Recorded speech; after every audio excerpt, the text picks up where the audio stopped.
don't keep on sending money to your parents. Why? Unless they are incapacitated. Don't send money to them. In fact, if you are pressing send M-Pesa, stop it. Because empower them so that you can break that chain. You said you married at 37. People say you married late. Yes. Let's in court. In court.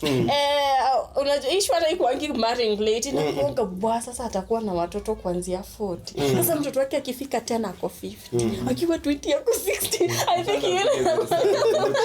But you have no business. You have no business in this world marrying when you don't have a house. You are going to sleep in your mother's house, in your father's house. You have no business for sure. You cannot be able to provide for food. You are entering into a problem. You are a problem to yourself, to this girlfriend you are marrying, even to the children. You look at you, you must be. You're a problem to the society. A burden to yourself, a burden to this one. Please, children, and they should live better life than you lived. Yes, I think that is what is good life is. You live a better life than you live. Why have put your children into a problem? They live worse life than you lived. In dismay. In dismay. You must be a very bad-hearted person. The one I hold, his or her hand, I make sure he succeed or succeed up to the end. Can you be a pro bono counselor? A pro bono counselor. No, you see, counseling has to be paid for. Because I'm offering services. Hakuna kitu ya bure. Niko na stress, niko na shida, nataka unisaidia, nataka kunimaliza. Stress ya mtu pesa. Na kukujia nataka kucommit suicide. Nipenge retire. Tafuta kazi. Hello guys. Welcome back to the Twist podcast. My name is Tasha Xclusive. And I'm Vinny the Moove. And like always, this is what I love saying. We have a guest today. Atatuambia anatoka wapi, anafanya nini. And as you can see, at least today we've brought someone whose age and mine are kind of closer. So the conversation is going to be very awesome. Wise, very wise. Yes. So into today's podcast, we are having a guest. Karibu sana. Thank you, Tasha. Thank you, Vincent. You can tell us your name. Ile ni kamera ya nyumbani. Okay. What you do. Yes. Yeah. I'm Godfrey Iyanzu. I am a teacher by profession. And I'm also a counselor with a master's degree from Kenyatta University. I teach along Kangundo Road in a school called Salvation Army. I teach biology and chemistry. And I'm also a physical education teacher from Kenya Science.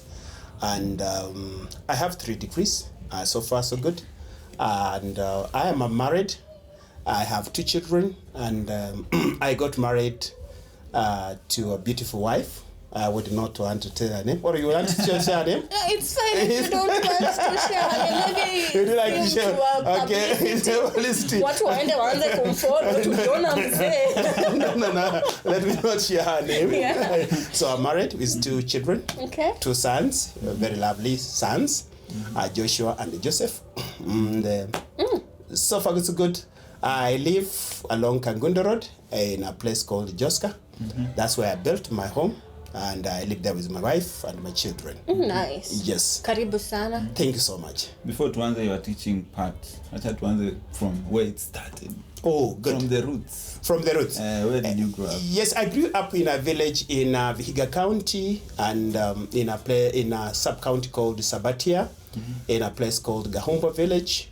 That's where I grew. I went into a local primary school called Gahumbwa Primary School. I went.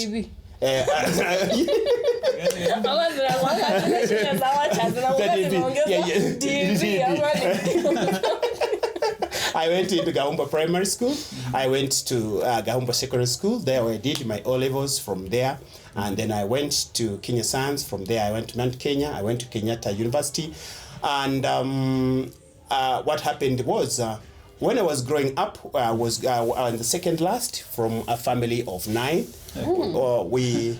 Yes, no, and you're second last. I'm second last. I thought unasema grade wise. No, I'm the third last. I'm second last. No, I'm second last. I'm second last.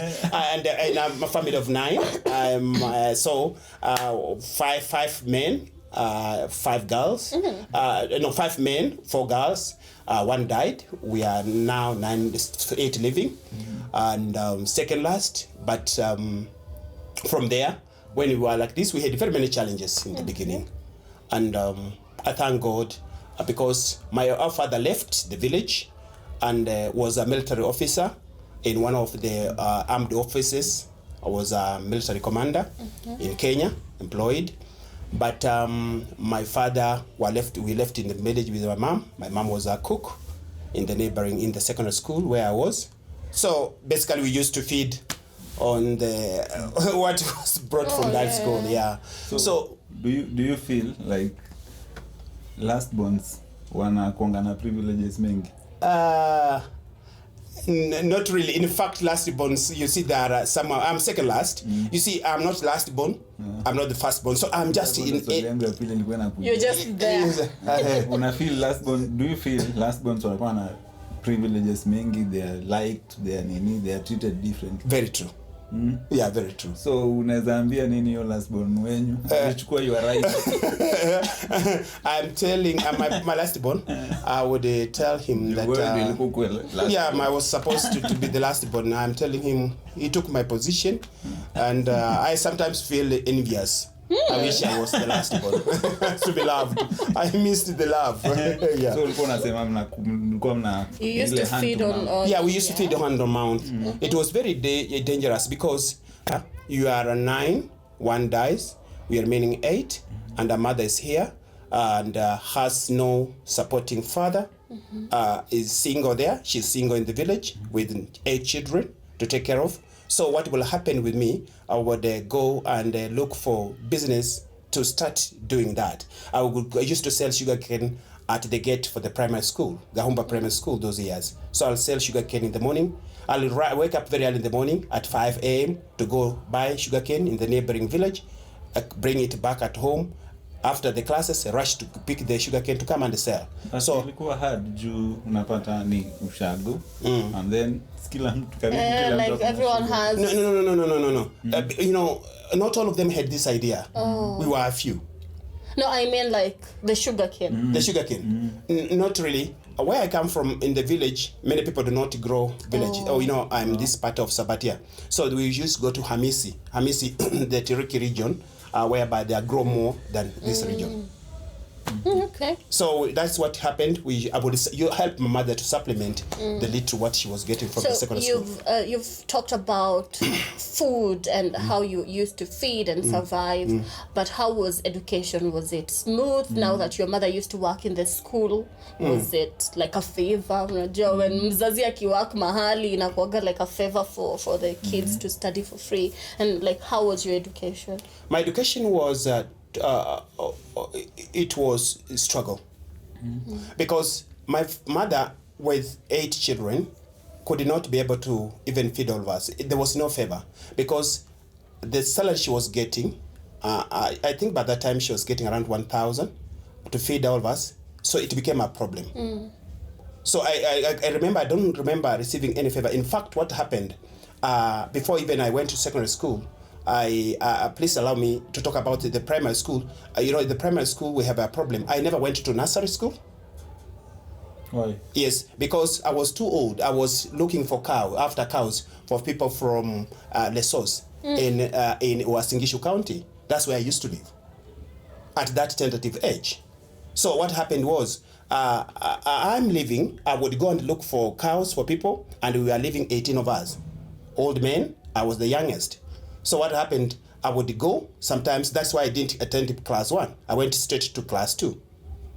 So I went there, and then what happens is I'll bring food to come and also help my mother. My mother, I really loved my mother, and I really also still love her. She's still alive.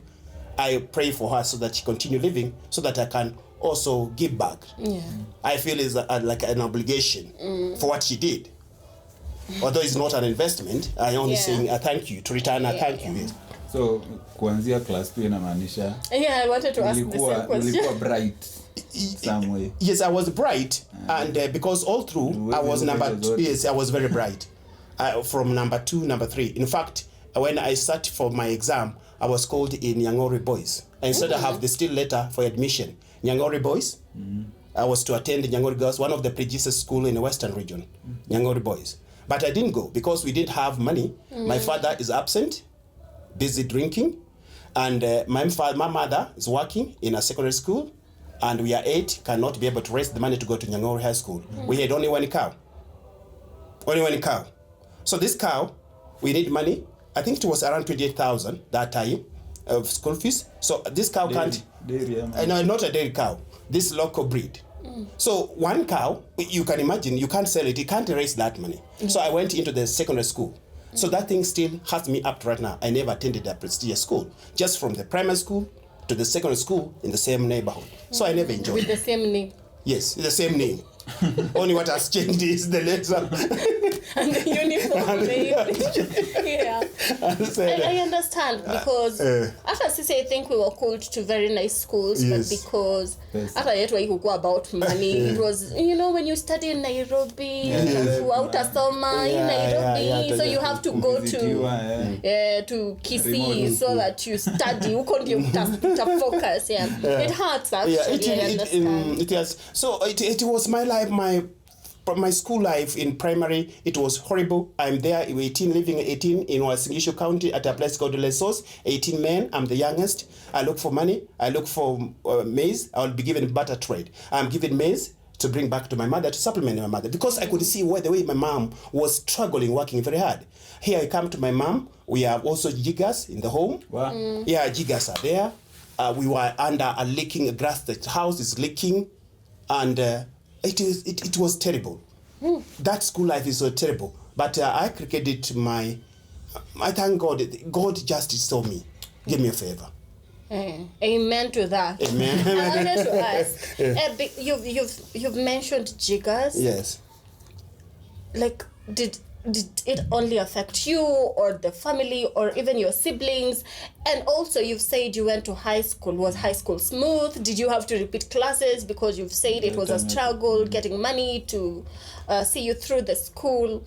Like, only have to repeat because you know when you miss classes, sometimes you have to ukirudi unaambiwa rudi form 1. You know, sometimes even if you're smart, they say kuna so many things you missed, especially in high school. High school say utatoka form 1 uende form 4 because you're smart. It wasn't smooth, and you talk about the jiggers in the home. Almost all of us in the family, the siblings, we had the jiggers. Or the ones who are remaining. My elder brother had left, had gone to Nairobi, was in Westlands, Kabete, and also the other brother, who are both living there. So that's who are remaining here. We had jiggers. So it was very bad. Because jiggers it's poverty. I think it's nakuanga. Yeah, no, it's poverty because you can't find in affluent families jiggers. Jiggers is a characteristics of poverty. Is a telltale sign of poverty. So you can imagine. No, I was talking to someone yesterday and they were saying, actually, there's a time they had jiggers, they had jiggers on the tongue. And I was like, jiggers very on the true. tongue? I had it. I had it on my head. You see, there are fleas. Jiggers are fleas, and they fly all over. Yes, they get where it is anywhere, the skin. They can attack any part of the skin of the body. I did not know that. Yeah, they do. And they're very bad. Because you see, there are parasites. There are the ectoparasites. So they live on the surface of the body. So they feed you can, and you see they disorient your spinal axis. So you can't walk straight. You have to walk in a certain angle. You have to adopt a certain angle of walking. You have adopted a certain angle of walking. Yes, kuna. And one thing I've forgotten to tell you. Let me not forget. If you have jiggers and you are in a house like this, you are in a house where it's cemented, is well done, the floor is well done, smooth, and the floor is well, and the walls are well, you won't sleep. It is jiggers and smooth walls. There are water and oil. They don't mix. You have to be in a house where it is very rough. The surface is very rough, so that you can keep on scrubbing. Oh. You keep on scrubbing on the wall. Yes. So you have to keep on scrubbing. Sai Jenzi akishikwa na jiggers inakuwa dance time. I think the same thing. Even I think you can relate even to Kiambu. There is a lot of poverty also in Kiambu. Most of the people in Kiambu, they have jiggers. That is why you talk about the things like a Hardy Kenya. A Hardy Kenya is fighting jiggers in Kiambu. And there was that other lady, aliwahi Miss Kenya, sometimes back. She used to also do the same thing. I don't remember her name, but she was very vocal about jiggers. Yeah. Jiggers is very bad. It kills your ego. It is inhumane. You can't. In fact, you become a laughing stock. I have a question. Yeah, please. Because you've said you had jiggers, almost all your siblings. Like, how did you come out of that? And also, you've mentioned going to so many higher education levels. Did you go to that immediately after you got your results from your O levels? You had to stay kwanza, you hustle so that you can... I didn't go directly because there was no money. I had to start. That's why I came to Nairobi. I started hawking. I've been a hawker in the street of Nairobi. I hawked along street of Nairobi, especially along Cooperative House, around the roundabout railways.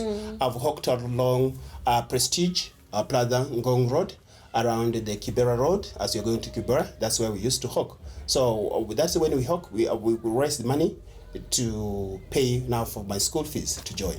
I didn't join because I didn't have, basically I was alone. You are a lone ranger because I can't ask my mother. Whom do I ask money from? Anakushanga huyu mwazimu unauliza pesa from whom?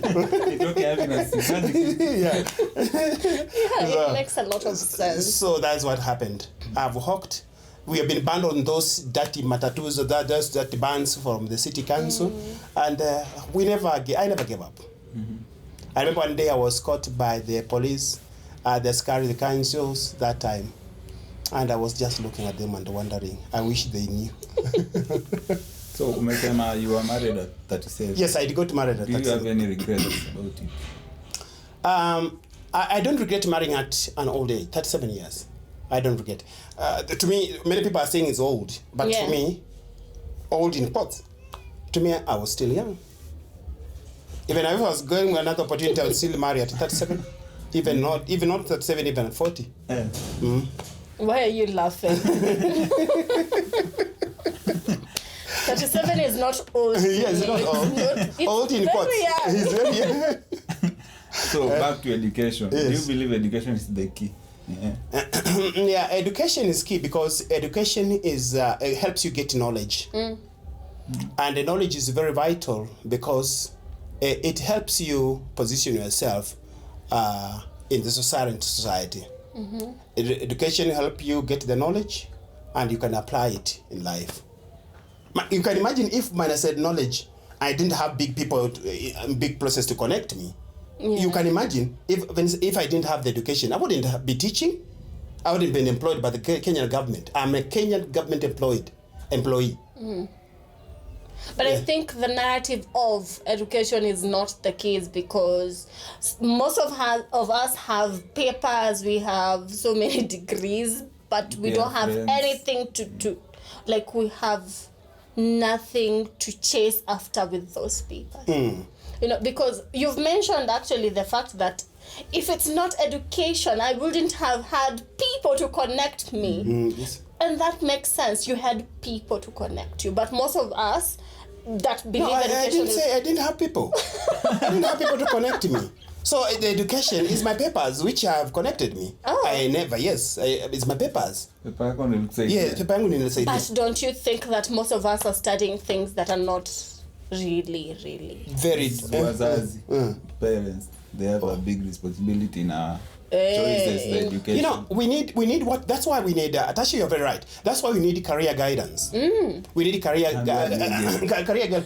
career guidance. That you can get it from the internet. You can get it from seminars. Actually, career guidance is very important. You see, in career guidance, you people talk about there are no jobs because there is a mismatch between the choice of the employment, the choice of the course you are doing, and the skills. You see, there must be a skill and the career. Please, if there is a fit between the career, yes, and your skill, there will be a fit and you won't lose job. And you see, dynamics are changing. Long time ago, we used to believe that DJing is not a career. Things are changing. Please, we were innovative.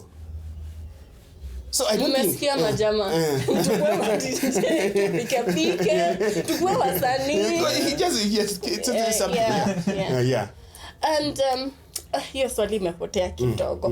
You talked about career guidance. And now that you're a teacher in a school, you deal with a lot of people when they need that career guidance. So what is that one advice that you give to these students when they want to select courses, subjects, like when they want to now mimi nataka kufanya physics ndio watu waliogopa. No, when we choose, when we are informed to students, when they are informed to, they start choosing their subject. So this subject, they will help them choose their career. But when you are choosing it, I keep on advising them during career guidance week. I tell them that choose subjects that will align to your job you want with the skill. Because there is no way I should choose physics and I hate wires, touching electricity, touching all this. I'm not a mechanical person. I'm a person who is social, who talks to people. I don't love teaching. So let there be a fit.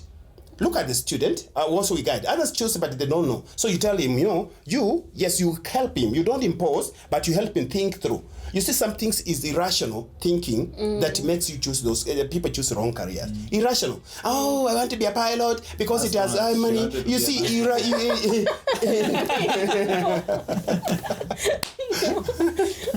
Actually, I've never had this weird ambitions. No, astronaut wapi Kenya jamani, hata nyinyi ni jokers. You see, like me, I couldn't be a mechanic because you see, I'm a social person. So I do social. My skills, my fit is social. So that's why I went into guidance and counseling. That's why I'm doing guidance and counseling. That's why I am teaching. Yes. Masema unafunza biology. Yes, I teach biology and chemistry. So hapo kwa biology ndio hiyo swali yangu ya education is the key imekujia.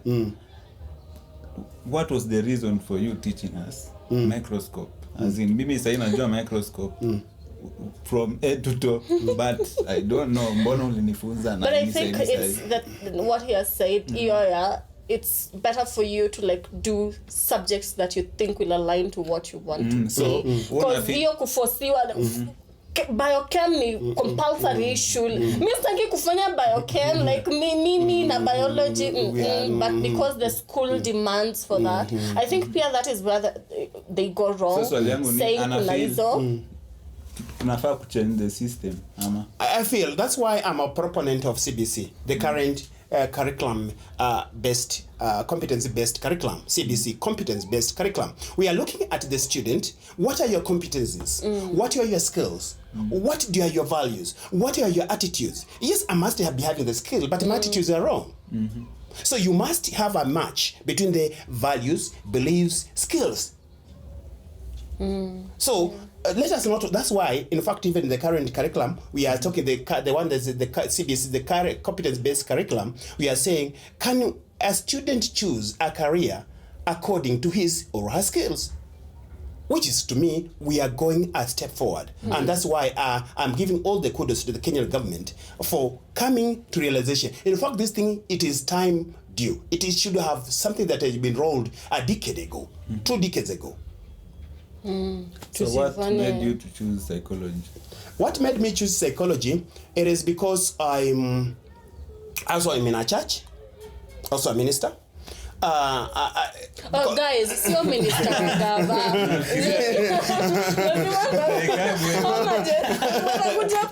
Ni minister. Yeah, ni wa kanisa jamani, tuelewane. Yes.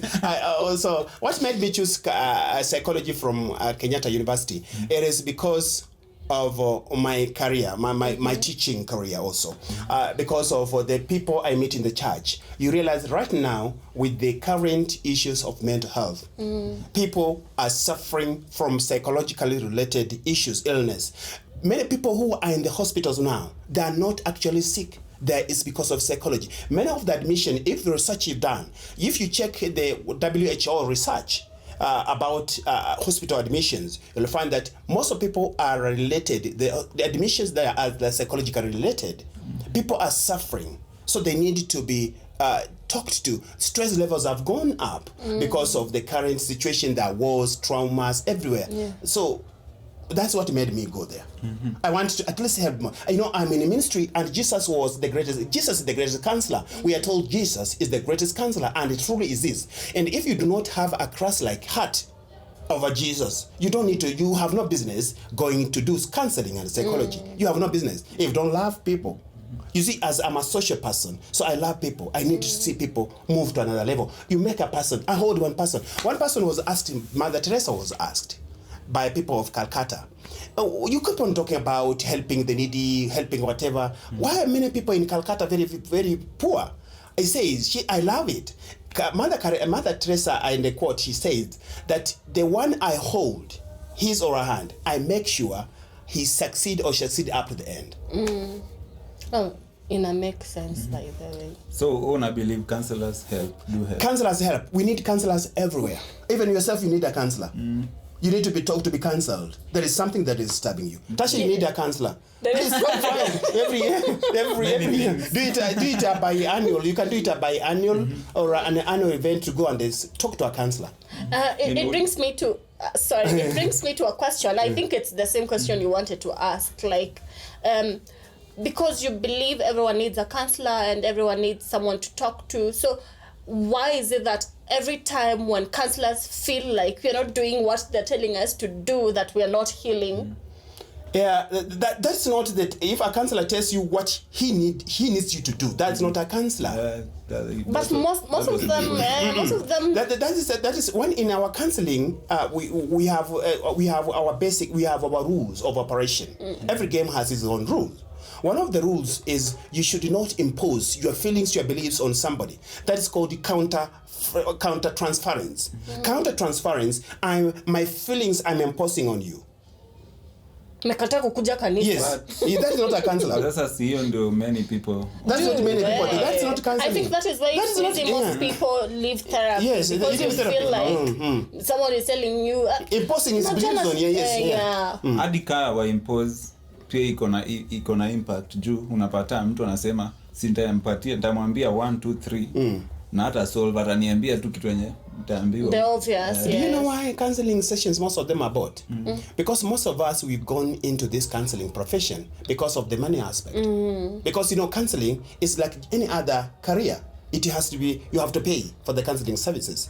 So people go there because they do not have it from inborn. They do not, there are basic issues about counseling. You must be empathetic. If you don't have empathy, you have no business being a counselor. You must have what you call unconditional positive regard. Yes? Unconditional. I take you, Tasha, the way you are. I just take you the way you are. I don't look at you. No, I just take. And you must be genuine. Genuinely from inside, I need to help. And you see, counseling is a helping process. You help people to realize their beliefs, their thinking, their emotions, to heal, to become better. Now, situation yenye na involve a person who wants to commit suicide. Ama anataka cause personal harm kwa mtu. Na amekuja to ask for counseling from you. What do you tell? Okay, a person has come to me for counseling. Na hiyo kitu anakuambia, it can harm either him or the next person. Then I'll break the rules of counseling. You will? Confidentiality. If you've come or you want to kill somebody or you want to kill yourself, I break the rules. One of the basic rules of counseling, and you can take me to court, is called confidentiality. I must keep your record very confidential under lock and key. If it is going to kill you, I'll report you. So I will not give you counseling. Yes, counseling in Aisha. For those who are joining us right now, don't forget to leave a comment kama conversation inakubamba. Kama uko na maswali pia unaweza weka hapo kwa comment section and we will answer them as we progress. Ama next time akirudi like vile Vinny anasemanga like always tulikuwa tunapunga unyunyu but we are back. So my question was, yes, you said you married at 37. People yes. say you married late. Yes. Unajua ikuagi hata let's in quote. In quote. Unajua ishwara ikuangi marrying late inakuanga bwa sasa atakuwa na watoto kuanzia 40. Sasa mtoto wake akifika 10 ako 50. Akiwa 20 ako 60. I think at high school they tell your kid to go and bring the parent and they're like, kwa nini umeleta babu yako? But anyway, my question is, what advice do you have for these younger people, this young generation from your own perspective and from your own experiences? Yes, good. Marriage is good. Very. Marriage is good. Yeah, marriage is good. Marriage is fantastic. And love is a beautiful thing. Love is very good. It's good to be loved and to love. Very beautiful. And I love, in fact, the marriage is God-given, is a foundation, is one of the things that were God-ordained. Very good. Go in the world and multiply. Very good. But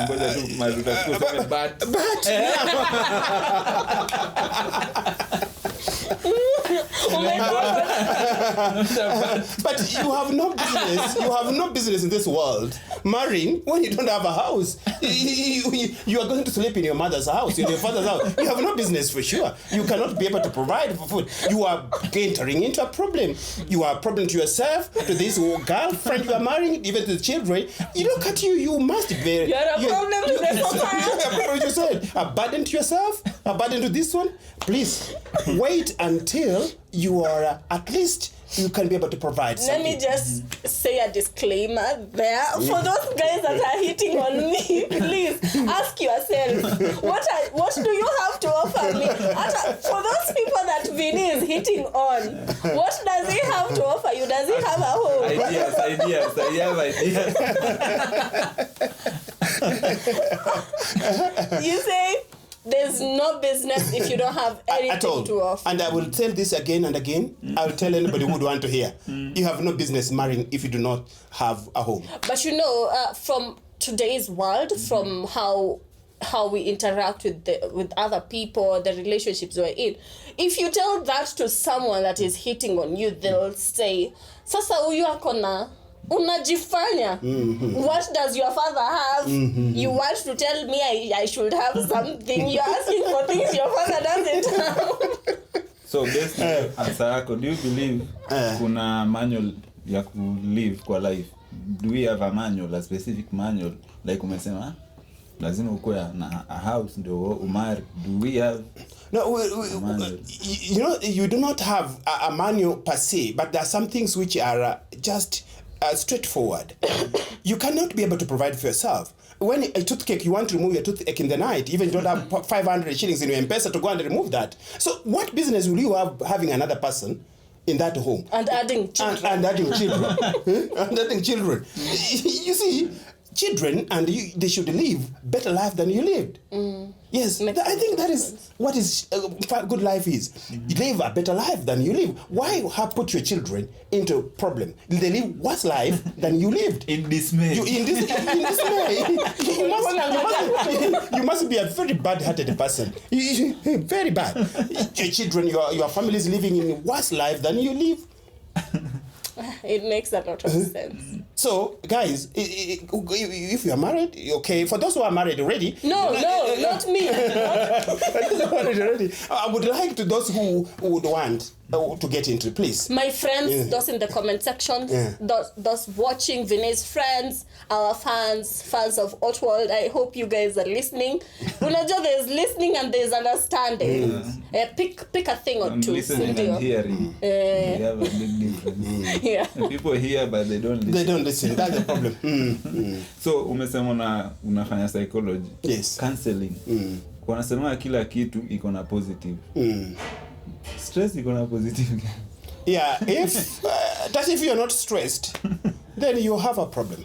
If the stress is good. Tell my friends. Stress is very good.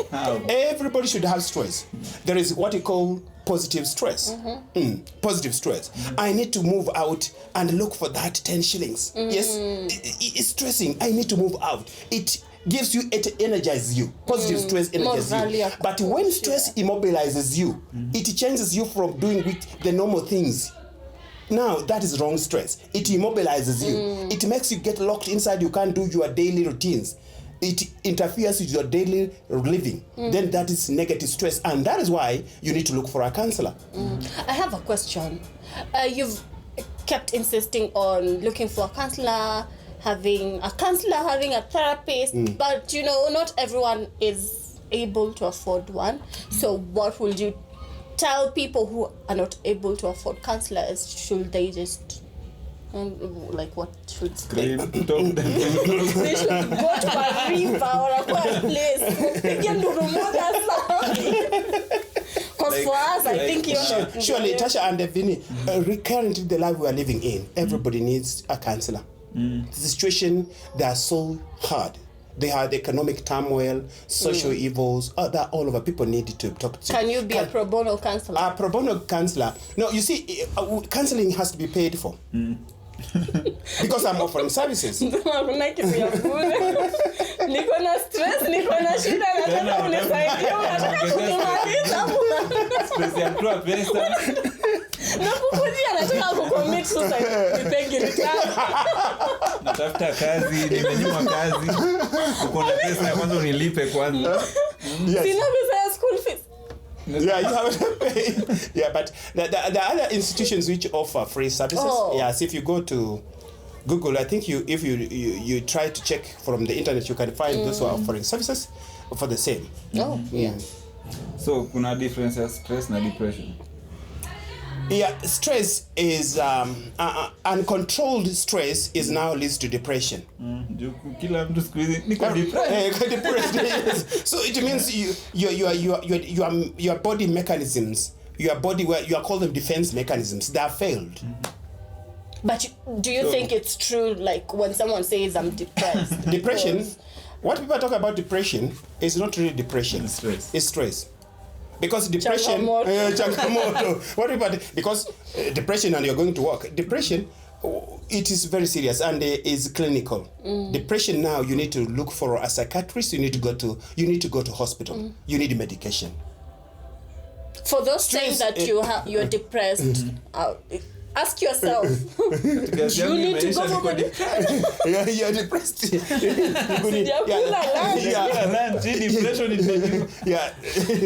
Then you need medication. Yeah, because that makes a lot of sense. Yeah. Stress, normal stress, but when it keeps on it runs over 6 months, 3 months, like that, then it becomes really depression. Kitu iko off the book sasa kabisa. Do you believe there's a thin line between good or evil? Yes, there is. There is a very thin line. Because the way you look at good and the way I look at good, the way you look at evil, the way I look at evil is different. Because evil, it is what makes, if it meets a certain threshold, is that evil is it dangerous to you and to me? That's what is evil. If something is not endangering your life, it's not endangering me, why call it evil? Yeah, surely, why call it evil? That thing what you are doing is not endangering your life. It's not endangering. For example, there's a lady in South Africa. Yes. She was raped, gang raped by 10 people. Aliona akienda justice way atapata justice, atapata injustice. So akaona aende peke yake as in evil. And she killed all of them. So hapo utasema she did good or evil? It is to me is evil. To me is evil. Yeah, alitaka revenge. Angepata revenge akienda kwa justice. Yes, to me is evil, and it's unfortunate she was raped. That is the inhumane act that these people did to her. I'm very sorry for the lady. It is really traumatizing. That is very bad trauma. But what she did is evil. It's not good. It's evil because life is God-given. Why should I take your life? It's God-given, and life is sacred. Life is sacred. Life is godly. So she shouldn't have taken those people's life, even if they gang raped her. But that lady, I'm very sorry for her. Even if she was my sister. Now, so sad. Now in the book, Sasa, umesema you own a land in Nairobi. Hey, siku hizi kuown land Nairobi sika kitambo. Kukoaje land rates, vitu kama hizo. Nini ilifanya ukachukua land Nairobi, unlike vile tumezoeanga unasikianga lazima unaweza lala uamke uambiwe hapo mtu inafaa kupita hapo. Hata apart from hiyo kuna hizo manini beliefs. Ndio lazima ubai Ocha. I'm a place kunaka Ocha. About land. My first land I bought it when I was 26 years. Yes. Jaman. My first land when I was 26 years. 26. My boyfriend, are you what kind of news is this? I bought my first land when I was 26 years. I bought an acre of land in Kapsabet. I built at 26. I built in my own land with my own sweat. I never built in my matrimonial home. Yes, I never built I built in where I bought at 26. This is a young man at 26 years. I bought 1 acre. I bought it there, but later on it was joy that time. Good. Many people said I had reached a good point, but to me, after not long, I've come to realize I made a blunder. Because that time, they were selling land in Kaberia. 50 by 100 feet land, they were selling about around 500,000. So if I would taken that money to buy land in Kaberia, I would be a millionaire now. I'd have done rentals there, 2, 3, and I'd be living there, earning. I would not even be working for the Teacher Service Commission. I would now be a free person doing my own business. But now, after realizing I had made a blunder, that's why I rushed very fast to go to Joska, where land prices were still a little bit low, still very low today. They're not as high as in Kaberia. So that's why I went there. So going to Joska, Kangundo Road, to build there, it was because of the effect, the pain, the emotions that I had made around blunder. But my mother who is living, she said it was good. But you see, we follow sometimes our parents, and you see these parents are not exposed. You have a parent who never went up to that very high level. So you are getting advice from that. So my thing that I made a mistake is, you must have a mentor in life.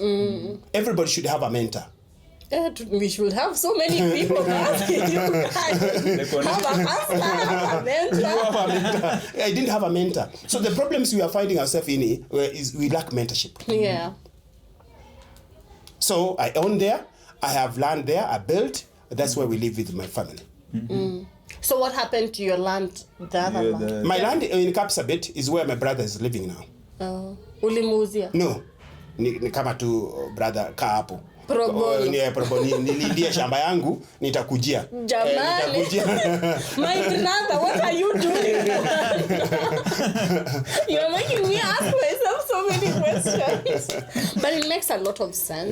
Wanasemanga once you have something of your own, at least it gives you some bit of comfort. But I have not given him that land. No, I'm talking about you. And I'm planning after 12 years, I will have to tell him to go and then come back. Because if somebody lives on your land for 12 good years, it's called effect of adverse effect. It is a law called that, adverse effect, whereby that land, the government he owns the land. 12 continuous years. If that person can prove that he was living on that land for 12 continuous years, then that land belongs to him. That's why Wakenya wanapenda kiburi. Unapata you have a land hapa. Mimi nikuje niweke hapo stalls. Ni illegal, haifai kuwa hapo. Sasa juu mimi sijakuwa hapo, mnapata 15 years. Time yenye nakujia hiyo land nataka kuwatoa hapo, wanasema ni yao. Ni yao. 12 years. Kumbe ile napanga kiburi. Ndio hapa nimezalia. Ndio naonanga kwa sababu law inakataa, ndio unakuja the structures have been demolished. Ala. Wacha nitafute land ya mtu Let's continue as years. So brother amekaa pale, but because nimeamua nitamtoa pale, I thank you, nitampa, I'll buy for him somewhere. Sitamwacha. Mungu jamani. Sitamwacha because look at us. But you see, I'll buy him because he has taken care of that land. Yes, just as a thank you. Kuliko angeacha, it makes a lot of sense. Hiyo inanileta kwa, do you believe kuna black tax? Yeah, black tax. Yeah, black tax is Kwanza umemention hiyo ya brother. Yes, of course. Yes. To some degree he has that contentment here. Mimi ndugu yangu lazima tu. Yes, and Tasha, what I want to talk about black tax is something that should be avoided at all cost. Why? Kwa nini juu? Kwanza, do you una believe is your responsibility to take care of your siblings, of your people, your parents? Yeah, it was a wrong move I made. Because I shouldn't have done that. That is not my responsibility. Taking care of my siblings, it is not my responsibility anywhere. I said I'll buy for in Africa. That's why Africa, we are still the way we are. Yeah, because I'll sit. That is why you hear of Ujamaa in Tanzania. I'll sit and then I'll wait for people to bring for me. This is very wrong. And in fact, my mother, she's 82 years. And I tell my mother, yes, she's 82. She's very young. Yes, I know, she's very young. I go to Gikomba, I buy mutumba, I buy mashati kamai, I get at 100. We wash, with they iron very well. They take back to the village. That's my mom cooks. Takes to people, to the teachers around, the schools, and she earns money. Then sometimes even she sends money to me. So this issue of parents sitting and telling their kids to provide for them, it is something very wrong. And I think I say and that's just the parent is just a bad heart. That parents are a very bad heart. And this parent is not sick, is able. So akisema education ilikuwa responsibility. Ilikuwa responsibility. Investment. It's not an investment. It's because investment you are saying is invest no, then invest then it returns. Nilikusomesha nikutegemea. Hapana, no. That shouldn't happen. By the way, hata mimi na feeling it's very wrong. Like you want your 15,000 yangu kidogo nikugawie tena and you're also working just because you're my parent. It doesn't make sense. It wasn't that. I think if I have to like do something for my people, let it come from my own wanting, like my own heart. Mimi ndio nataka. Si ati mwanze kuniambia ati unajua mwisho wa mwezi nyinyi mshaniekeanga hadi to do list. I should be sending you 15,000 per month. It doesn't make sense. Mbona kuweka kwa budget yake? Amekuongojea. Hawezi nijengea, umejenga Nairobi, mimi naishi hapa. It is wrong. It should not be confused. That's what Vinny and what I'm saying is we are talking about black tax. Yes, it's something wrong. But what I'm struggling to say is you as my sister, you are not working. Yes. Then if you come to me today, I give you 20 shillings, I give you 3,000, 4,000. I'm doing a disservice to you. True. What I should do so that I block that black tax is I start something for you, and that is all. It should not be continuous. You see the way I've done to my mom. I go to Gikomba, I buy her shirt, and then the shirt she sells, and then she brings back the money. Then the life becomes transactional. You see, what the life is, what do I get from there? I know how many children here in this city, even wherever they are, their parents call them and they don't want to receive the phone. It is because of that, black tax, so which is very wrong. Makes a lot of sense. Ndio. But ukikuja hiyo ni it's politically correct to say that, but kwa ground ni watu wana feeling vibaya hadi they guilt trip you. Mimi niko huko nyumbani nateseka. Sasa unaweza ambia aje watu wazini especially those parents wenye wako na hiyo tabia. Unaweza waambia nini? Kaa ni poa ama ni mbaya? Yeah, I'll tell guys, don't keep on sending money to your parents. Why? Unless they are incapacitated. Don't send money to them. In fact, if you are pressing send them pesa, stop it. Because empower them so that you can break that chain. Because you never grow. You keep on sending and sending and sending, and man, you will find you are at 50, you are still sending. And your family, you have a family to take care of. The moment you stop sending the money, wanaanza kupatia my names like, you see, will it abandon? But I did family. But Vinny, what is your heart telling you? I've done it. I've started for you something. You continue. Then you don't want. Then I've washed my hands. Makes sense. Yeah. Even I tell her I don't want to send you. Those shirts are enough, and she makes good money. Let us empower people. Even if empower, don't send them money. Mimi nikianza hiyo topic watu wa ushago wataniroga. No, just to sit down and have a candid talk. Yeah. A very structured talk. So how do you see the future? Future? Future. And kama unaona ni mbaya, how could you make it better? On my side? My future looks good. I love the optimism. Yeah, my future looks good. The positivity. Positivity. My future looks good because I have 2 sons, I told you. Everybody has. I've invested because it's my responsibility. This is your share, this is my share. Because even the Bible says a good parent leaves an inheritance. Jamani mzazi wangu. A good parent, that's the Bible, the word of God. A good parent leaves an inheritance to the kids. But you know, in this society, the inheritance should be given to the boys, to the men. No. Mzazi wangu jamani, mimi niko hapa nje, niko tu Nairobi. The problem with wazazi wetu ni wana live double life. Sijui kama umekuja kufind ndio kitu. Unapata, can you be a Christian and a cultural? Oh, you're a staunch Christian and at the same time you want to follow traditions and customs. I don't think they don't mix. But our parents wako hivyo. Staunchest DA. You can't be a traditionalist then you want also to be a Christian. No, you have to choose one. Sasa wazazi wetu wanakuangana zote. Yeah, wanakuwa na wote, wanataka kukula huko na huko. Is unfortunate. Kuja unasema Christian nimekataa. Hapana. Mila yetu. But mila yetu ni firstborn anapatiwanga maybe shamba. Ni firstborn ana nini? Anakula hiyo. Yeah, firstborns are given, especially where I come from, the Mlembe nation. That's where they talk about. But we are trying to find those, that wrong, irrational beliefs. There are wrong beliefs. So these wrong beliefs now, because of education, knowledge, you need now to go and try to sensitize people. It's called self-awareness. People should be aware what was believed those time good. It's no longer good.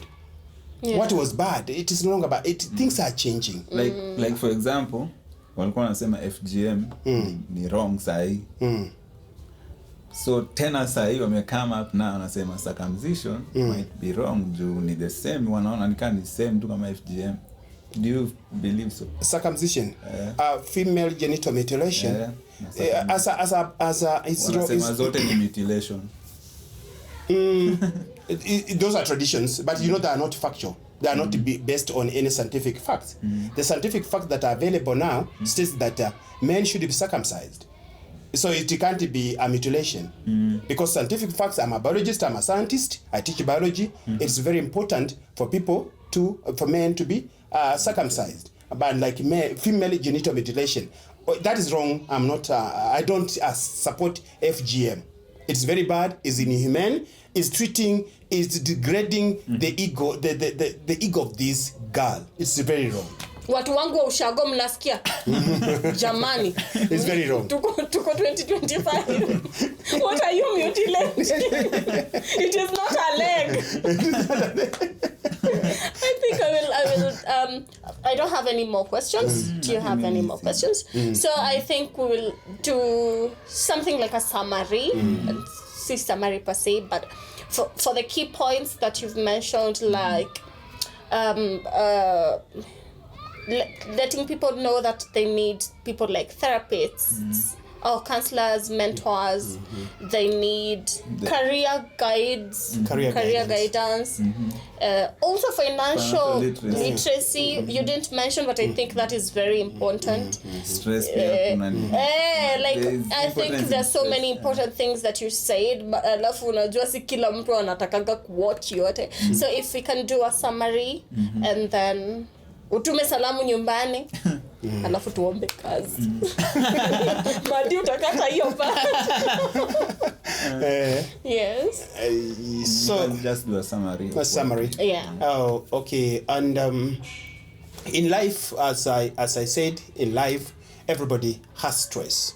Stress is very necessary, manageable stress, but should not go beyond.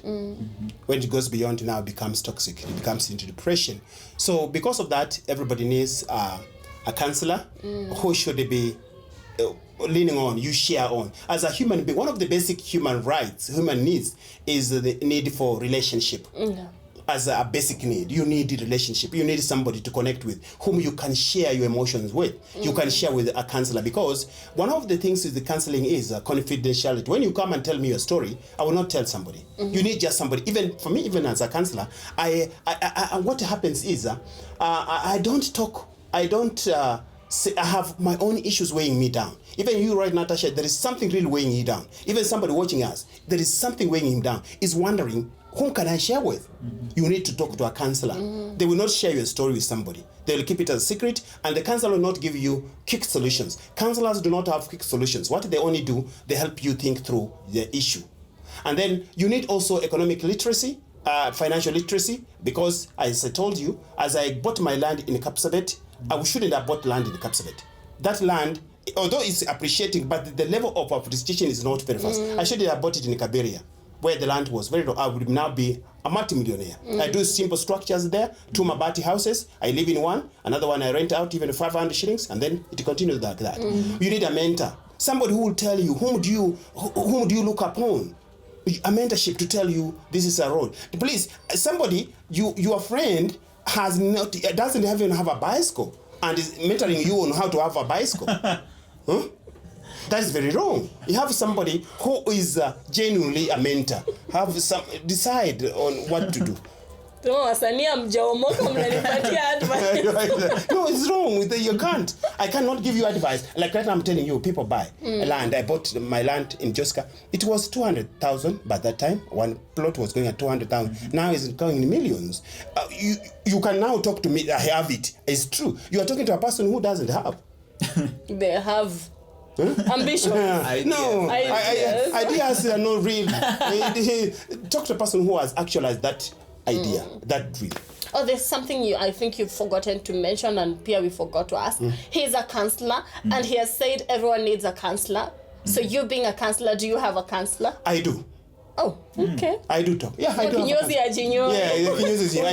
There is somebody whom I talk to, and I pour out my reservations, my shortcomings, my pain. I share out as a counselor. Why does it feel like your counselor is your wife? I share.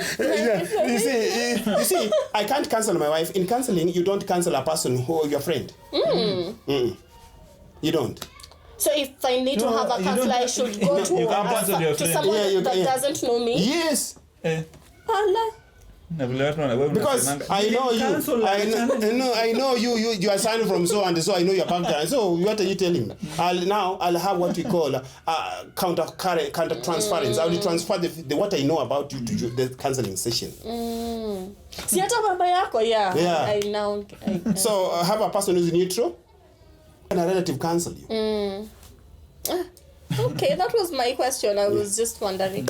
I hope guys have taken note of that. Tutafute watu wa kuzungumza nao. If we cannot lakini amesema lazima tulipie hizi services. So but do your best to have someone to talk to. Very Don't important. let things Very weigh you important, down. yeah. Jamani, usituandikie kwenye Facebook. Usituandikie kwa status mitandaoni, hatutakusaidia because you're not talking to us directly. Anyway, that is all from me. Mine tu ni kumkumbusha like vile umesema education is the key. Yes. Mi hapo tu kwa education nataka kulean on. Unaweza ambia nini watu about education? Kwa waichukulie lightly ama waichukulie like waipatie hiyo energy as in inasaidia. Juu wewe tumeona you are a testimony of it. Am I not? Yeah. I'm also a testimony. Guys, I'm also a testimony. You are a testimony, she's a test. Hiyo money hakuna. Someone the money is not there. Money. Thank you, Vinny. That's good. I love that question. Being an educator, being a teacher, I advise everybody to look for knowledge. Knowledge is power, and there is if you don't have knowledge, then you are stupid. Because there is another pastor from Lutheran called Dietrich, Lutheran pastor in Germany, talks about stupidity is worse than evil. Stupidity is worse than evil. And It's better you be evil. It's It's better to be evil than be stupid. So please go to education to remove that stupidity. It's very good. Imagine if I didn't go to school, I would not be where I am. I would not have been employed. So, but I thank the government because now that time we were not matching skills with the job market. And with your beliefs and your what do you skills do you have? What do you like? There are skills which are inherent, which are inborn. So let's go, guys. Let's try to go for education. Don't despise education. Me ni street smart. me kwa street. No. In fact, So many. In fact, Tasha, if you get a boy who got an E grade or a child or a girl who got an E grade in Form 4, who got just an E, an empty grade, empty grade, who got an empty grade in Form 4, is not the same reason. The reasoning is different from a person who stopped in class 8. The reasoning is totally different. Hata kama wako na mado. Kama na mado. You see, that boy or that girl who has reached Form 4 has learned one thing: perseverance. Sitting on that class for 40 minutes for one lesson has known how to persevere. Unlike that one who stopped in class 8. So grade is not really grades are very important, but you should not emphasize grade at the expense of morals. So hapo kwa grade una believe inafaa kukuwa na rankings kwa shule? Nilikuwa nimesahau. Rankings in schools. Oh my, I love the way it is. Why should I rank you? But it's happening. We are individuals, different. But it's happening. Why should I rank you? With different abilities. Why? Because you see, you set for that chemistry and you got an E. It doesn't mean you are E. Maybe that day you are sick. I was. So why? Yes, ranking is not good. We should just look at your competencies. That's why government has come up with competency-based curriculum. We should look at your competencies. So ranking is a way. You see, ranking brings in other evils, like now exam theft. It's because of ranking. Yeah. It becomes a cutthroat competition. Brings in competition, and competition has its ugly side. Yeah. So that's all from my side. Like we always do, hata tukumbusha jina anaitwa nani, anafanya nini, and then we remind you that Tutampata wapi kama counselor? Oh yeah, tutampata wapi kama counselor wa Kiswahili ni Mwambiano kweli. mjuayo. Yes, kindly remind us unaitwa nani, what you do, and where we can get you or find you. Yes. Be it on social media or if you have contacts. But si lazima useme contacts if you don't, if you can just Just say unapatikana aje. Yes. I'm Godfrey Iyanzu. I am a teacher by profession. I teach biology chemistry. Also, I'm a counselor from Kenyatta University. Master's degree in counseling and psychology. And I teach along Kangundo Road. I teach in a school called Salvation Army, Nguluni Secondary Mixed School. I teach under Teacher Service Commission. I'm employed by the Kenyan government. I live in Joska. That's where I built my home. And if you want to find me, I'm not on social media. I'm not on any social media. Yeah, but I'm LinkedIn. You can check on my LinkedIn page. I'm Iyanzu Godfrey. That's where they can find me. Nice, very nice. For those who don't know what LinkedIn is, it's a platform where you meet professionals and business people and people who know what they want in life. Not like Facebook where we meet every Tom and Jerry. Just a reminder, if you want to advertise with us, if you want to appear on any of our episodes, if you want us to come to your hood, if you want to come up to our hood, don't forget to DM us on all our social media platforms. Mine are Tasha Xclusive, Vinny the Moove, Otwal TV or Memorates Productions. Tuachie comment hapo, na pia kuna nambari itakayokuwa inapita kwenye IPT inakuwa imesimama kwenye screen hapo chini, so you can DM that number, you can call anytime, any day. From me, that's all. Until next time. Bye.